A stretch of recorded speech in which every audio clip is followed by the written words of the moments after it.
processus du péché. Attention à ce que tu vois. Mais la grâce de Dieu, l'onction de Dieu, là où il y a la vérité.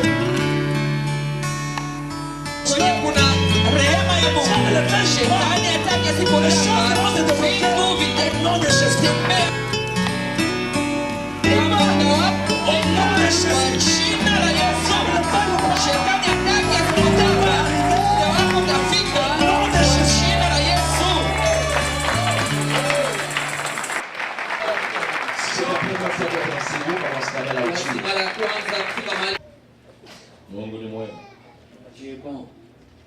Genèse, c'est le tout premier livre de la Bible. Et nous allons lire son verset 6e.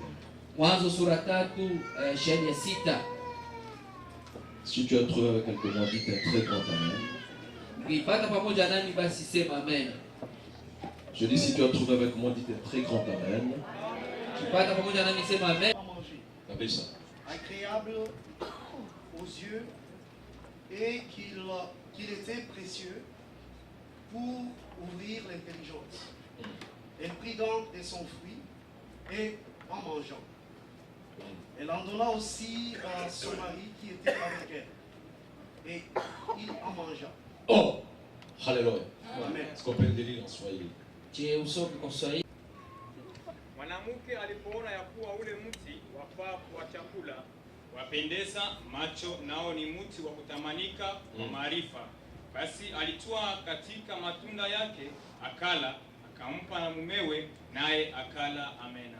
Amen. Pili sura 11.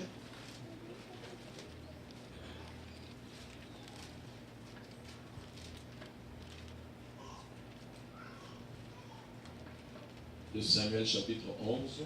Samueli wa pili sura 11. Lisons le verset 2 jusqu'à 5. Basi tasoma kwanza mstari wa pili hadi 5. Si quelqu'un trouve, est-ce qu'il peut dire amen? Mmoja amepata basi asema amen. On peut le lire au nom de Jésus. Nasoma kwa jina la Yesu. Le soir, David se leva de sa couche, et comme il se promenait sur le toit de la maison royale, il aperçut de là une femme qui se baignait, et qui était très belle de figure. David fit demander qui était cette femme, et on lui dit, n'est-ce pas Bathsheba, fille d'Eliam, femme d'Uri, l'Héthien? Et David envoya des gens pour la chercher. Elle vint vers lui, et il coucha avec elle. Après s'être purifiée de sa souillure, elle retourna de sa maison.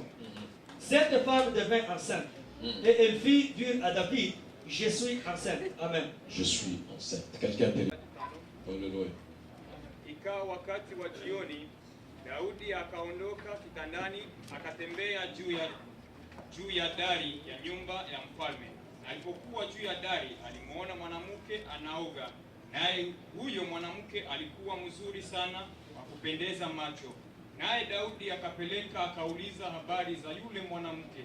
Mtu mmoja akasema, je, huyu siye Bathsheba binti Eliamu mkewe Uria Mhiti? Basi Daudi akapeleka wajumbe, akamtwaa, naye akaingia kwake, naye akalala naye, maana yule mwanamke amekwisha kutakasika unajisi wake. Kisha akarudi nyumbani kwake. Yule mwanamke akachukua mimba, basi akapeleka na kumwambia Daudi, akasema, ni mjamzito. Amena. Tendre Père, nous te rendons gloire ton peuple au nom de Jésus-Christ. Proclamons ce matin que cette parole, comme une sémence, va tomber sur une bonne terre. Et qu'à son temps, Jésus, elle va porter le fruit pour ta seule gloire. Au nom de Jésus. Amen. Amen. Si tu as saisi la parole de Dieu, est-ce que tu peux acclamer très Kama fort? ulishika neno la Mungu katika makofi kwa ajili ya Mungu. Bien, nous vous saluons au puissant de Jésus. Wapendwa, basi wasalimu kwa jina kuu la Yesu Et nous Kristo. sommes encore dans la joie ce matin Na tunayo furaha asubuhi ya leo d'être dans la présence de Dieu. ya kuwa ndani ya uwepo wa Mungu. Alléluia.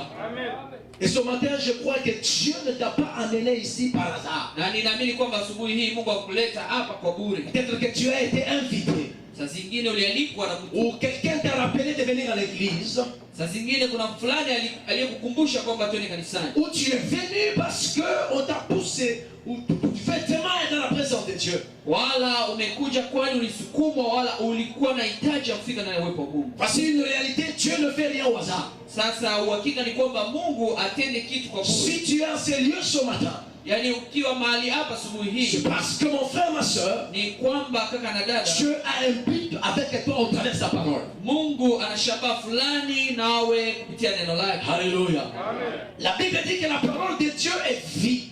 Biblia inasema neno la Mungu ni uhai. Et lorsque la parole tombe, Na wakati inapoanguka neno, elle doit communiquer la vie dans son peuple. itaambukiza uzima ndani ya taifa la Bwana. Si la parole de Dieu tombe et ne produit pas de fruits, Kama neno la Mungu inaanguka na haizai matunda, après il avait dit c'est qu'il y a un problème. yaani kuna shida, Il y a un diable qui est derrière cette parole. yaani kuna shetani anayesimamia nyuma ya neno Qui hili, ne voudrait pas que tu puisses produire le fruit asipendelee wewe uzae matunda et que tu puisses expérimenter la vie de Dieu. na ili uishi maisha ya Mungu. La Bible dit qu'au commencement était la parole. Biblia akasema kwamba mwanzo ilikuwapo La neno, parole était avec Dieu. neno lilikuwa na Mungu, Et la parole était Dieu. neno lilikuwa Tout Mungu, ce que nous voyons, na vyote les tunavyoviona visibles et les invisibles, vinavyoonekana na visivyoonekana ont été créés par la parole de Dieu. viliumbwa na neno la Mungu. Voilà pourquoi tu dois aimer la Kwa parole. maana inakubidi kupenda neno la Tu dois Mungu, l'inscrire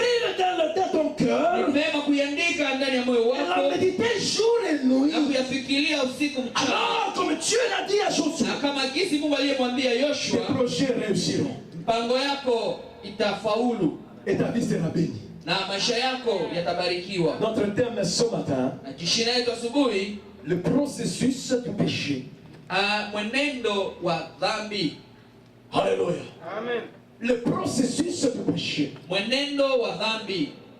Lorsque je regarde dans l'église de Dieu, Ninapotizama ndani ya kanisa ya Mungu, lorsque je regarde les enfants de Dieu, ninapotizama watoto wa Mungu, bien-aimés, nous nous retrouvons toujours quelque part d'une manière ou d'une autre wapendwa, tunajikutana nafasi moja au nafasi fulani dans le péché.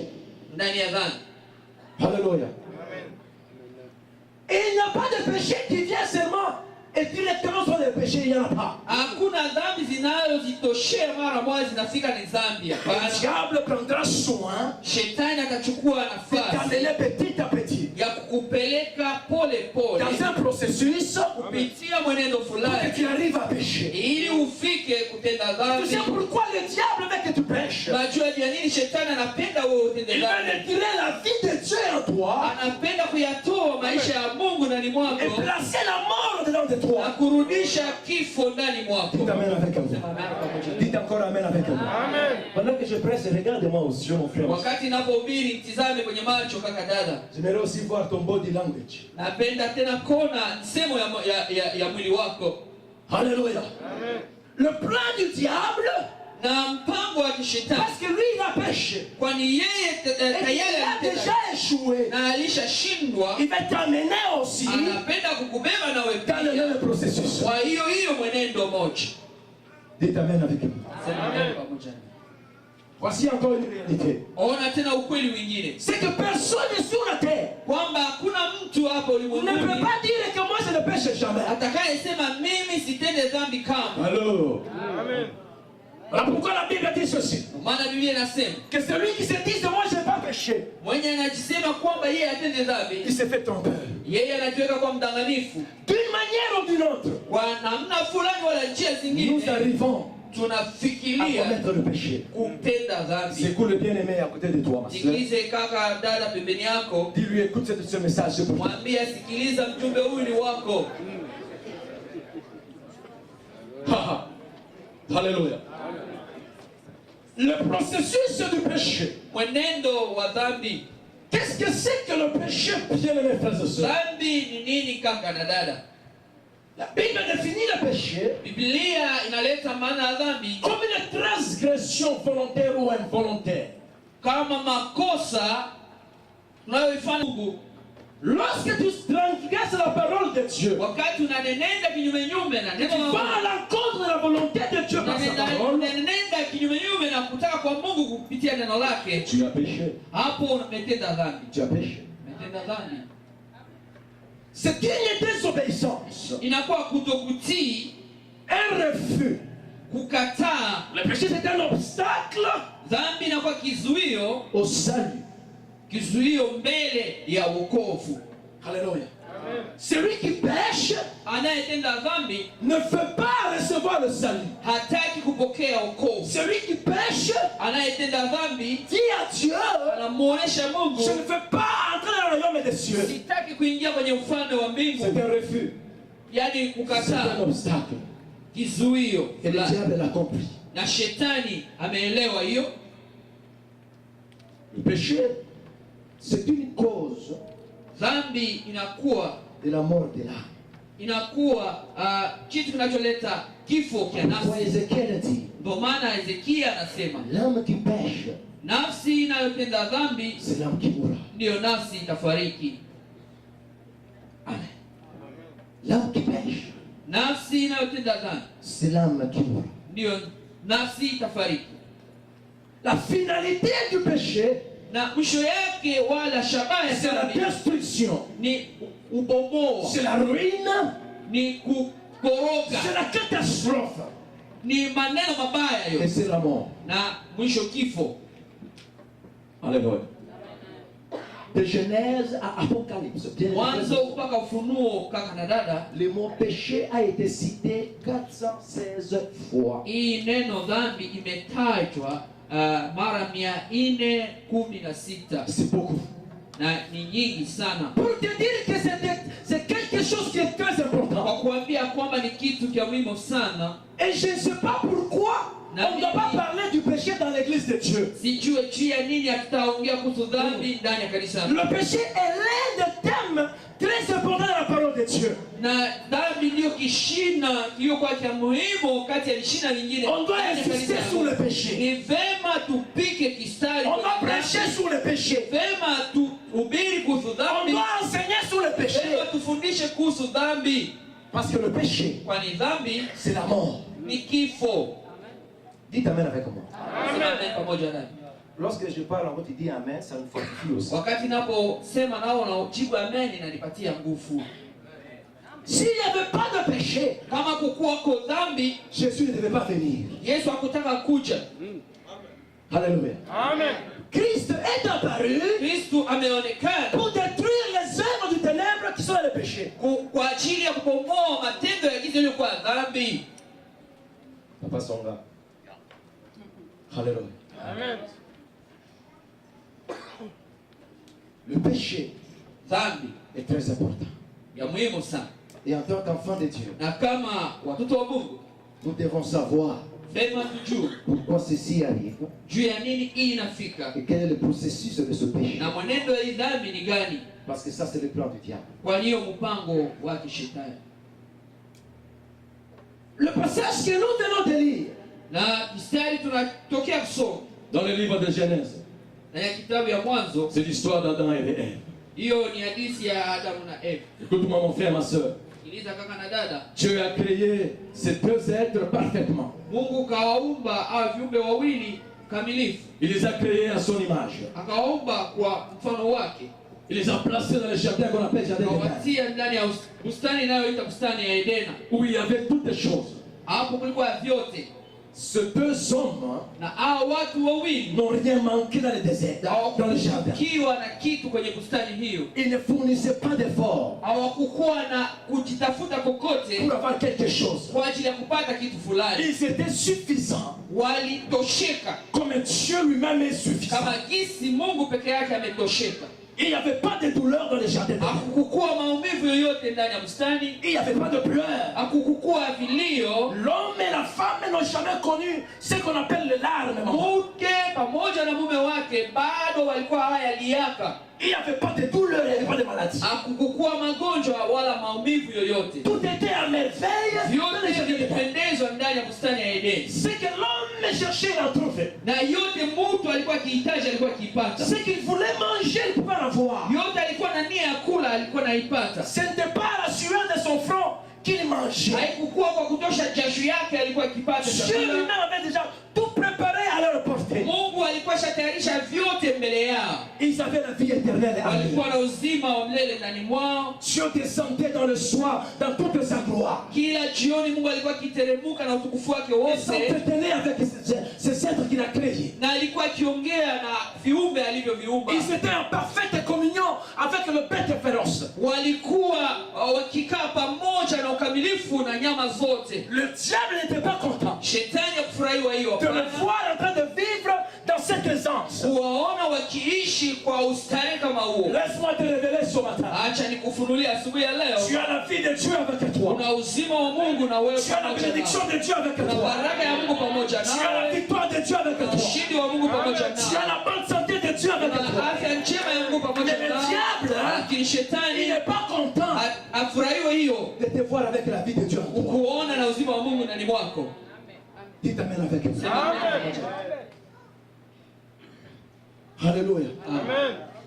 Adam et Ève, ils ne savaient pas ce que c'était pleurer. Na Adamu na Eva hawakuwa na ufahamu wowote kuhusu kulia, Parce qu'ils n'ont jamais pleuré. kwani bado hawajalia kamwe. Dieu avait fait toutes les choses à parfait. Mungu akajenga vitu vyote na Il ukamilifu a donné wote, à l'homme et à la femme. akawapatia mke na mume. Ils étaient bien. Walikuwa vema. Et voici que le diable s'est transformé dans le serpent. Sasa shetani kajigeuza kuwa nyoka Et il amena la parole de Dieu, mais d'une manière tortue devant la femme. na akaleta neno la Mungu lililogeuzwa mbele yao. Est-ce que Dieu a-t-il réellement dit? Je, kweli kweli Mungu aliwaambia kama? Amen. Dieu a-t-il réellement dit? Je, kweli Mungu aliwaambia kama? Lorsque le diable veut venir au-devant de toi, Wakati shetani anaojionekanisha mbele yako, il ne va pas venir avec autre chose. hakuja na kitu kingine. Il sait que tu es enfant de Dieu. Anajua kwamba wewe ni mwana wa Il sait que Mungu. tu vas à l'église. Anajua kwamba unaenda kanisani. Il viendra avec la parole de Na Dieu. atakukaribia na neno la Mais Mungu. tu dois savoir, Lakini vema tu dois ujue connaître na ni vema ce que dit ufahamu la parole de Dieu. neno la Mungu linasema nini. Amen. Amen. Nous connaissons l'histoire. Tunajua hadithi hii. La femme est tombée. Mke kaanguka. La Bible dit, Biblia inasema elle vit que l'arbre était bon à manger akaona kwamba mti ulipendeza kwa ajili ya et kutumia agréable à la vue na ilikuwa inapendeza kwa kuona et qu'il était précieux. na ilikuwa kamilifu. Ève a mangé déjà les fruits avant même de manger, mettre ça dans la bouche. Huyu Hawa alitumia hilo tunda kabla hata itie ndani ya kinywa chake. L'arbre était bon, Mti ulikuwa mzuri, était agréable. ulikuwa ukipendeza. Vous savez, lorsque quelqu'un mange, tu as faim. Unajua wakati unapokula na una njaa Lorsque tu vois comment il mange, na unaona huyu mtu wa njaa namna anapotumia chakula, tu commences aussi à manger avec lui. Mais tu ne manges pas, mais tu manges jamais. utajikutana unaanza kula pamoja naye ijapokuwa wao ukule. Ève, Hawa elle a décrit les fruits akaeleza kuhusu tunda et a mangé les fruits avant même d'en mettre dans sa bouche. na akaitumia bado hayaitia ndani ya kinywa. Elle prit de son fruit Akachukua huyo tunda et en mangeant, na akatumia, en donnant aussi à son mari akampatia naye mume qui wake est auprès d'elle, mwenye alikuwa karibu naye, et il en mange. naye akatumia. Au même instant, Na kwa ile dakika la Bible dit Biblia que anasema les yeux de l'un et de l'autre s'ouvrirent. macho ya wote wawili ikafunguka. Ce qui semblait être bien devant Adam et Ève Yenye ilikuwa ikionekana ya mzuri mbele yake Adam na Hawa, a amené réellement la mort en eux. hakika iliwaletea kifo ndani mwao. Et dès cet instant, Na kwanza pale vous et moi aujourd'hui, nyinyi pamoja nani nous sommes leo le produit de la mort. tunakuwa wazaliwa wa kifo à cause de ce que Ève et Adam ont kwa fait. ajili ya hiyo Hawa pamoja na Adamu walifanya, C'est pas ça notre problème ce matin. na hiyo siyo shida yetu siku hizi.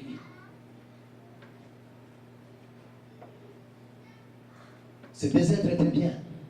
Viumbe wawili hao walikuwa vema Et tout était bien au devant d'eux. na vyote vilikuwa vikipendeza kwao. L'histoire de 2 Samuel, Hadithi ya Samueli wa pili c'est l'histoire du roi David. ni yake mfalme Daudi. Nous connaissons cette histoire bien. Tunaijua hiyo hadithi. La Bible dit qu'un jour, Biblia kusema kwamba siku moja dans un ville, ou dans un village, kwenye kijiji fulani il y avait 2 personnes. kulikuwa watu wawili. L'une d'elles était riche avec beaucoup de brebis. Mmoja alikuwa na kondoo za mingi, alikuwa mtajiri, Il avait beaucoup de bœufs. alikuwa na ng'ombe nyingi.